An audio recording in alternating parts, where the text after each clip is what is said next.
Gaston était le héros, Yzma avait raison, Hadès incompris et Mufasa a eu ce qu'il méritait. Alors aujourd'hui, on va manipuler les fans de Disney et défendre les actions de chaque méchant des films d'animation Disney. On commence avec la prétendue méchante reine de Blanche-Neige. Bravo d'avoir déjà orienté l'opinion avec ce titre. Les actions de la reine n'étaient pas de la pure méchanceté. Elle devait gérer son royaume, préserver son image et faire face à un miroir magique affirmant qu'elle n'était plus la plus belle. Une vraie crise de relations publiques, pas de la vanité. Blanche-Neige, pendant ce temps, s'amuse avec les animaux de la forêt, squatte dans un chalet sans payer de loyer et devient adorée des foules simplement parce qu'elle fait des tartes et sourit. Je suppose que la reine a vu une révolte se préparer et a agi de manière préventive. Tu dis que c'est maléfique? Moi je parle de gouvernance. Cette pomme empoisonnée, un acte symbolique. Dans les contes de fées, on n'obtient pas le pouvoir par la gentillesse, mais en connaissant sa valeur et en utilisant les fruits comme arme. Ensuite, on est au tour du cocher de Pinocchio. Et oui, nous allons défendre l'homme qui dirige littéralement un trafic de transformation d'enfants en ânes. D'accord, ça risque d'être difficile. En fait, tu sais quoi? Non, tu sais qui a vraiment échoué ici? Les parents, ils laissent leur fils traîner sans surveillance dans les rues, sécher l'école, fumer des cigares et casser des vitres. Le cocher n'a pas créé la délinquance, il en a simplement profité. Ce n'est pas du mal, c'est de l'entrepreneuriat. Alors passons à Tchernobog de Fantasia. Ce type n'est pas maléfique, il est une ambiance. Le gars vit sur une montagne, il s'occupe de ses affaires jusqu'à minuit, puis il organise le plus grand concert de métal de tous les temps. Feu, fantômes, squelettes, mais sans danger pour personne. Et oui, je sais que certains vont dire, techniquement, c'est le diable. Mais vous savez quoi? Où en serions-nous sans équilibre moral? Il a un travail comme tout le monde, maintenir l'ordre naturel. Il faut bien que quelqu'un s'en occupe. Il y a aussi le chasseur qui a tiré sur la mère de Bambi. Mais avant de s'indigner, rappelons la chaîne alimentaire. Ce gars, c'est un chasseur, il doit nourrir sa famille, et c'est une forêt. Les animaux se chassent les uns les autres tous les jours. Quand un loup agit ainsi, c'est la survie, mais pour un homme, c'est du cinéma traumatisant. Et la prochaine sur la liste des incompris, c'est Lady Tremaine, la belle-mère de Cendrillon. Et mettons les choses au clair. Elle a hérité d'une enfant et d'un domaine en ruine. Et sans vouloir être méchant, mais la fille parle aux souris, chante aux bulles et refuse de quitter le grenier. Elle ne payait ni loyer ni travail. Lors du bal royal, Lady Tremaine applique simplement le code vestimentaire. Si ta robe vient de la sorcellerie de Citrouille, tu enfreins l'étiquette des enchantements. La reine de cœur, elle, n'est pas méchante, juste efficace. Le pays des merveilles est un rêve chaotique et sans loi, où le temps disparaît, les animaux font des goûters et la logique s'absente. Au milieu de tout ça, la reine de cœur était la seule à avoir un système. Maintenant, est-ce de la violence? Bien sûr, mais au moins, elle a une certaine apparence d'ordre. Quelle est ton alternative? Laisser le pays des merveilles être dirigé par un fou comme le Chaplier fou ou ce chat sociopathe? Ce n'est pas une méchante, mais une reine qui gouverne une monarchie. Dans un monde à gravité variable et où les goûters durent 6 ans, tu couperais aussi des têtes. Maintenant, Capitaine Crochet, je dirais que c'est juste une victime d'un maniaque volant atteint du syndrome de Peter Pan, au sens le plus littéral du terme. Crochet s'occupait de ses affaires, faisait des trucs de pirate, quand ce cinglé hyperactif lui a coupé la main et l'a donné à un crocodile. Maintenant, ce crocodile le traque comme dans un film d'horreur, pendant que Peter Pan plonge sur son navire et se moque de son traumatisme. En fait, le seul crime de Crochet, c'est de vouloir se venger du dégénéré volant en collant qui l'a mutilé et ne cesse de le narguer depuis le ciel. Le pauvre gars veut juste 15 minutes de tranquillité avant que Clochette ne fasse encore exploser une grenade éclair dans la pièce. Maintenant, Maléfique, oui, elle a maudit un bébé. Revenons un peu en arrière. Ce n'était pas une invitation manquée, mais une question de protocole diplomatique. C'est l'être le plus puissant du royaume et ils l'ont ignoré au baptême royal. Ce n'est pas un manque de politesse, mais un acte de guerre. Maléfique a même donné 16 ans d'avertissement. Elle s'est présentée, a exposé clairement les conditions et n'a laissé qu'un arbitrage de faits noirs juridiquement contraignant, sans faille exploitable par les bonnes fées. Pour Cruella de Vil, vous vous demandez sûrement comment défendre celle qui voulait un manteau en chiot. Ne faisons pas comme si elle était la seule magnate de la mode à agir de façon douteuse pour des vêtements d'extérieur. Dans sa propre tête, elle était une visionnaire, une créatrice de tendance.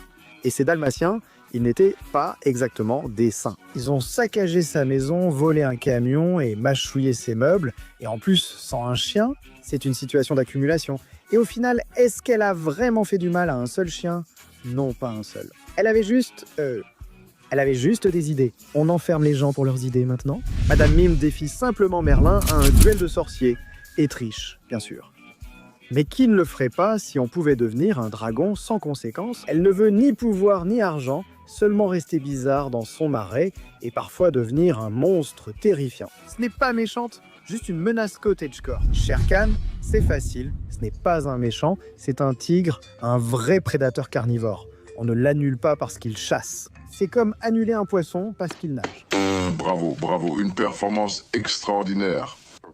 Mais ensuite, on arrive au prince Jean de Robin des Bois, et avant de lui reprocher de taxer les pauvres, soyons honnêtes, quelqu'un doit bien collecter. Il dirige un royaume, des routes, des gardes, des banquets royaux. Rien de tout cela ne se paie tout seul. Le prince Jean veillait à la contribution de tous, tandis que Robin des Bois volait les riches. Merci communiste. Mais le prince Jean taxait tout le monde. Ça, c'est l'égalité. Madame Médusa a kidnappé un enfant. Ce n'est pas l'idéal, mais écoute-nous, elle était désespérée. Elle vit sur une péniche délabrée, mène une arnaque d'antiquité et espère un gros coup pour fuir son cauchemar dans les marais de Floride. Elle est très ambitieuse, sans service ressources humaines, et a même forcé Penny à ramper dans une grotte de pirates inquiétante. C'est de la sous-traitance. Tu crois valoir mieux qu'elle? Regarde comment ton iPhone est fabriqué. D'accord? Amos Slade, c'est un chasseur. Todd est un animal sauvage qui ne cesse de s'introduire sur sa propriété et de causer des traumatismes émotionnels à son chien fragile, Chef.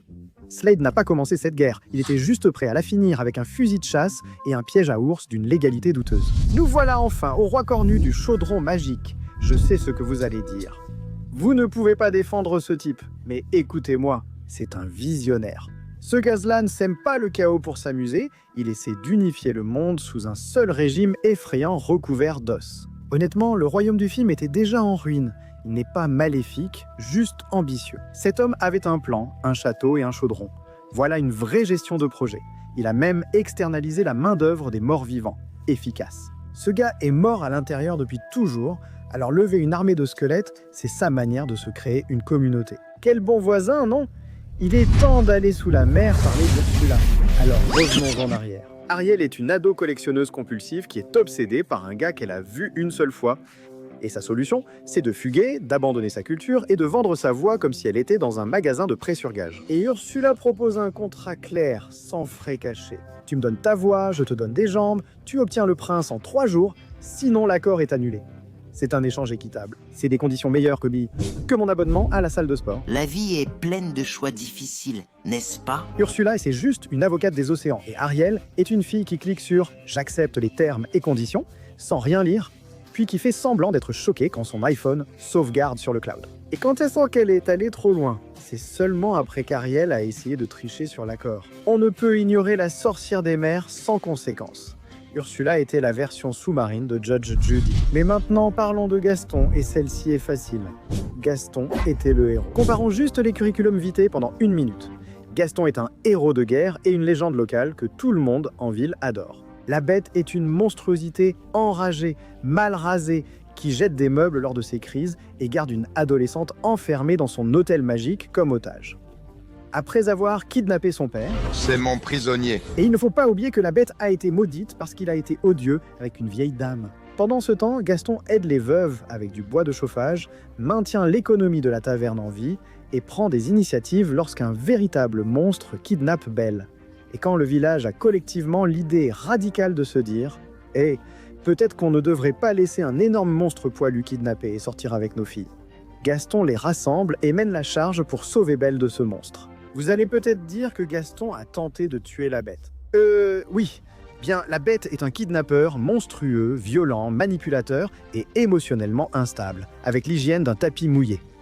Gaston n'est pas tombé de ce toit, il est monté au paradis. Et maintenant, nous arrivons à Jafar d'Aladin. Et si vous pensez que c'est un méchant, je veux que vous vous demandiez, seriez-vous prêt à survivre 1 semaine en travaillant pour ce sultan? Ce type n'était pas un dirigeant, mais un idiot incapable de se concentrer.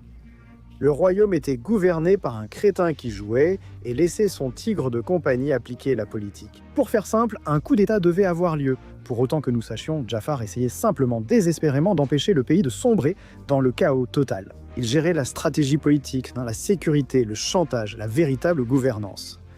Avant que tu dises « c'est un sale boulot », rappelle-toi qu'il s'agit du Moyen-Orient au XVe siècle.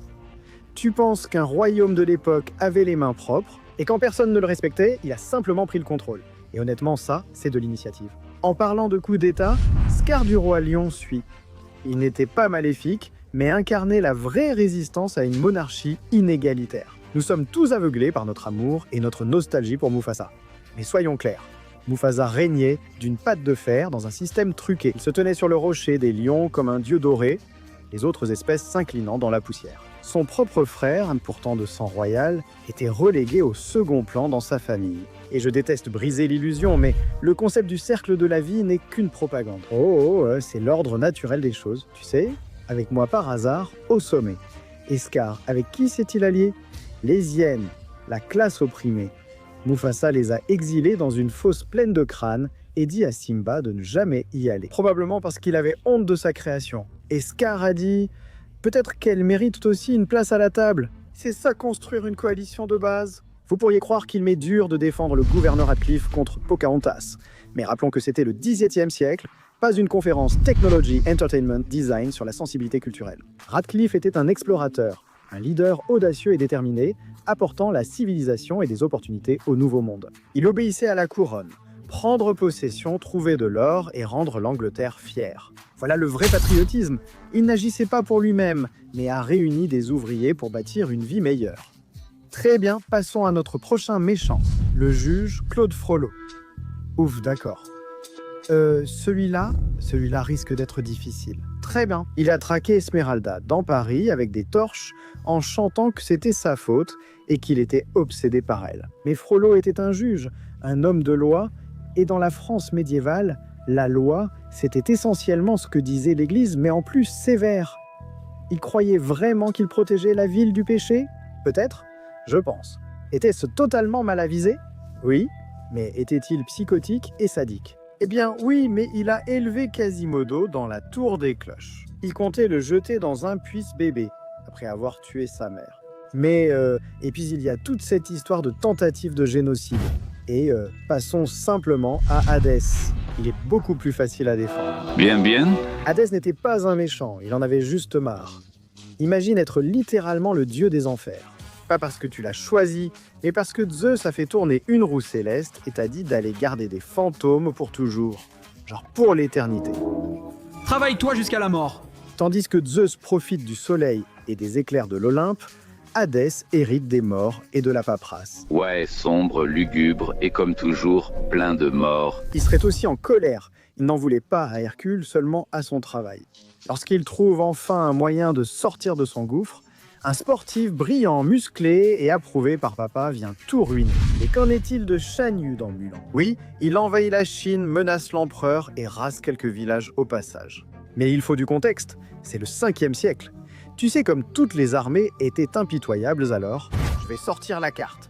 C'était une autre époque, sans compter que la Grande Muraille a été bâtie pour l'empêcher d'entrer, ce qui est un message clair. Shan Yu faisait simplement ce qui était le mieux pour son peuple, et il s'est battu aux côtés de son armée, ce qui est très rare pour un chef. Concluons l'ère de la Renaissance Disney avec Clayton de Tarzan, qui a mauvaise réputation. Il n'était qu'un guide chargé de protéger des intellectuels britanniques dans l'écosystème le plus dangereux de la planète. Il n'avait pas prévu de capturer des gorilles, mais voyant l'occasion, il a perçu le potentiel. Cruel, sûrement commercial. À quelle époque se passe Tarzan? Vers 1880-1890. La chasse aux trophées n'était pas vue aussi négativement qu'actuellement. Yzma, une autre méchante excédée, a été renvoyée par Cusco après des années de service loyal, car il n'aimait pas son attitude. Ce n'est pas du leadership, c'est de la mesquinerie en poncho. Yzma a passé toute sa vie à conseiller l'Empire, et soudain elle est remplacée, et son plan n'était même pas si mauvais. Empoisonner Cusco, qui est horrible d'ailleurs. Prendre le trône, moderniser l'Empire, et peut-être porter des tenues fabuleuses pendant qu'elle le fait. Oui, elle l'a accidentellement changé en lama, et honnêtement, ça a sans doute amélioré sa personnalité. Un méchant souvent sous-estimé est le commandant Rourke d'Atlantide, l'Empire perdu. Il tente de voler une énergie magique et devient un monstre lumineux de rage.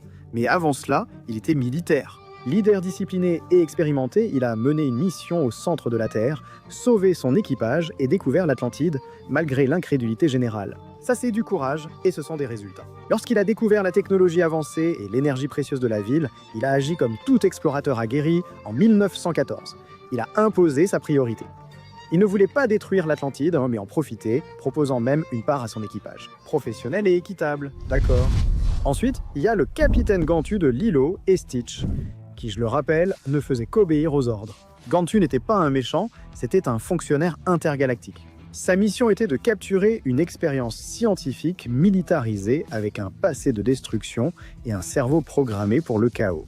Et qu'a-t-il vu? Stitch qui surfe et mord des gens sur une île tropicale. Oui, il a enlevé Lila par accident, mais il faut replacer cela dans le contexte. Il a vu une créature extraterrestre hostile traîner un enfant humain dans les bois. Il n'a pas vu Ohana, mais un enlèvement interstellaire en cours. John Silver de la planète, au trésor, n'était pas maléfique, mais un pirate de l'espace avec une conscience.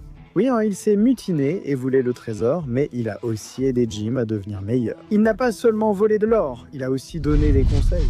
Quant à Alameda Slim de la ferme, ce rebelle, c'était un entrepreneur doué en musique. Il ne voulait pas détruire les fermes, mais les acheter grâce au pouvoir du yodel. Et le yodel est un art. Ce n'est pas de la méchanceté, c'est de l'innovation de genre. Et puis il y a le commandant alien de Chicken Little. Et non, il n'était pas méchant non plus, c'était juste un père inquiet. Vous vaporiseriez une ville vous aussi si quelqu'un égarait votre enfant lors d'une excursion à travers les galaxies. L'enlèvement, temporaire. Les intentions, de la panique extraterrestre. Et il y a l'homme au chapeau melon de bienvenue chez les Robinson. Est-il si terrible? Non, c'est juste un grand enfant sans gel coiffant, délaissé par le temps et son équipe de baseball. Goob ne voulait pas détruire le futur, seulement se venger avec des farces élaborées impliquant un chapeau. Et peut-on vraiment lui en vouloir? Nous arrivons maintenant au docteur Fazilier, l'homme de l'ombre. Je dirais simplement qu'il était le patron de petite entreprise le plus incompris de la Nouvelle-Orléans. Fazilier n'était pas dehors à nuire aux gens pour s'amuser. Il proposait des accords, des conditions claires, signez ici, obtenez ce que vous voulez. Ne pas lire les petites lignes n'est pas de la méchanceté, juste une erreur de l'utilisateur. Ses amis de l'autre côté appellent ça de la magie noire, si vous voulez. Mais dans cette économie, vous saisissez toutes les opportunités de réseautage que vous pouvez trouver. Au moins, il ne se déguisait pas en prince pour mentir aux femmes. Il laissait les cartes parler pour lui. D'accord, maintenant, nous arrivons à Mère Gothel de réponse. Et oui, elle a volé un bébé magique et l'a enfermé dans une tour pendant près de 2 décennies. Mais ce n'était pas maléfique, c'était de l'auto-soin. Je veux dire, elle n'a pas fait de mal à Réponse. Elle lui a donné des livres, des passe-temps, des cheveux lumineux et une routine de soins, de la peau plutôt solide. Ce n'est pas de l'emprisonnement, c'est un spa éternel. N'oublions pas que Réponse n'était magique que parce que Mère Gothel avait trouvé la fleur en premier. En fait, c'est la famille royale qui lui a volé sa routine anti-âge. Elle a juste récupéré ce qui lui appartenait via une adoption un peu illégale. Parlons maintenant du roi Sucre, alias Turbo, dans les mondes de Ralph. Même si on le traite vite de méchant, rappelons qu'il n'a pas piraté le système par méchanceté, mais pour survivre. Je sais que c'est difficile, mais les héros doivent prendre les décisions difficiles, n'est-ce pas? Turbo était une légende de la course, mais lorsque les joueurs sont passés à autre chose, il s'est adapté et réinventé. Une reconversion. LinkedIn en serait fier. C'est pas vrai! En entrant dans Sugar Rush, il s'est assuré de rester au centre de l'attention. Ce n'était pas de la cruauté, mais pour rester pertinent. Essaie d'être remplacé par un modèle plus récent sans détourner un royaume pour rester en lice. Maintenant, parlons de Hans de la Reine des Neiges. Et avant que tu ne cries « traître », faisons une pause. Parce que si tu y réfléchis bien, Hans était le seul à agir comme un adulte responsable dans tout ce film. Elsa s'enfuit en plein couronnement et gèle le royaume comme une glace. Anna part à sa poursuite sans aucun plan et confie aussitôt le trône à un homme qu'elle connaît depuis 6 minutes. Ce n'est pas de l'amour, mais une crise gouvernementale. Pendant ce temps, Hans intervient, prend les choses en main, distribue des manteaux, gère les rations alimentaires. Ce gars gère Arendelle comme un directeur nordique de la Federal Emergency Management Agency. Voilà le sens de l'organisation. Oui, il voulait épouser le pouvoir. Il est 12e dans la succession de son royaume. Et oui, il est passé en mode meurtre à la fin, mais seulement après avoir essayé la diplomatie, la gestion de crise et une très patiente routine de faux fiancés. Notre prochain méchant est le professeur Callahan de Les Nouveaux Héros. Et bien sûr, il a commis un vol de technologie, piégé un étudiant et détruit la moitié d'un entrepôt sans sourciller. Mais cet homme était un père en deuil avec un doctorat en vengeance. C'est une histoire de vengeance. Callahan ne voulait ni argent, ni pouvoir, ni dominer le monde. Il voulait sauver sa fille, qui avait été perdue lors d'une expérience de téléportation qui avait mal tourné. C'était juste une mission de sauvetage, avec quelques étapes supplémentaires. Bien sûr, il a failli écraser Hiro, Mais n'oublions pas qu'il avait dit aux gamins de ne pas s'en mêler. D'accord, puis la voici l'adjointe au maire Belvéter de Zootopie. Ouais, salaud, elle a orchestré une immense campagne de peur à l'échelle de la ville, mais arrêtons de faire semblant qu'elle n'avait pas un peu raison. Zootopie devait être un paradis où proies et prédateurs vivaient en paix. Mais en réalité, les prédateurs dominaient toujours la plupart des structures de pouvoir. Les proies représentaient 90% de la population, et d'une manière ou d'une autre, elles n'avaient toujours pas leur mot à dire. Bellwether n'était pas folle sans raison. Elle était la mère adjointe, pas la véritable mère, et elle se faisait constamment rabaisser par un lion géant en costume cravate. Oui, injecter un sérum de peur aux prédateurs est extrême, mais elle a utilisé la science pour révéler un biais réel. Le système favorise les forts, et dès que les prédateurs ont perdu le contrôle, les gens ont paniqué. Elle n'a rien créé, elle a simplement révélé cela. Passons à Taka de Vaiana, qui ressemble à un démon géant fait de rage en fusion. Mais dites-moi, ne seriez-vous pas en colère si on vous volait votre cœur? Taka n'est pas maléfique, c'est Tefiti, la véritable déesse de la vie qui traverse la crise d'identité la plus justifiée au monde. Elle crée des îles, des fleurs et diffusait de bonnes ondes marines, quand Maui arrive et lui arrache le cœur façon Disney+ de Mortal Kombat. Évidemment, Chapter 2, elle a perdu le contrôle, est passée en mode lave et a tout brûlé autour d'elle. C'est simplement de la légitime défense aux conséquences dramatiques. Et que dire du roi Renard dans La Reine des Neiges 2, un homme tellement louche? Sa méchanceté nécessitait toute une forêt pour être contenue. Oui, il a manipulé les Northuldra, construit un barrage pour saboter leurs terres et lancer une attaque sous prétexte de paix.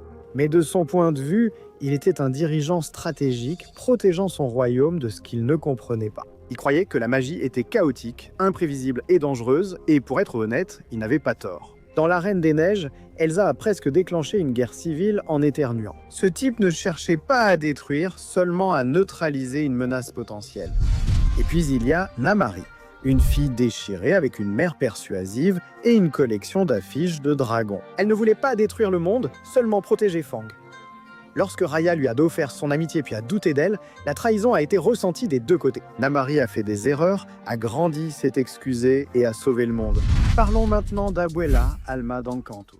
Elle n'était pas méchante, mais le pilier. Portant seule sa lignée magique avec sa volonté et une bougie, elle a créé l'Encanto à partir des cendres, littéralement. Elle a enduré la perte, l'exil et un chagrin inimaginable, et elle a quand même réussi à élever une famille de personnes dotées de super pouvoirs sans le moindre mode d'emploi. Ce n'est pas du contrôle, c'est du leadership sous pression. Chaque décision qu'elle a prise visait à préserver le miracle et à protéger son peuple. Nous devons protéger notre famille et notre Encanto.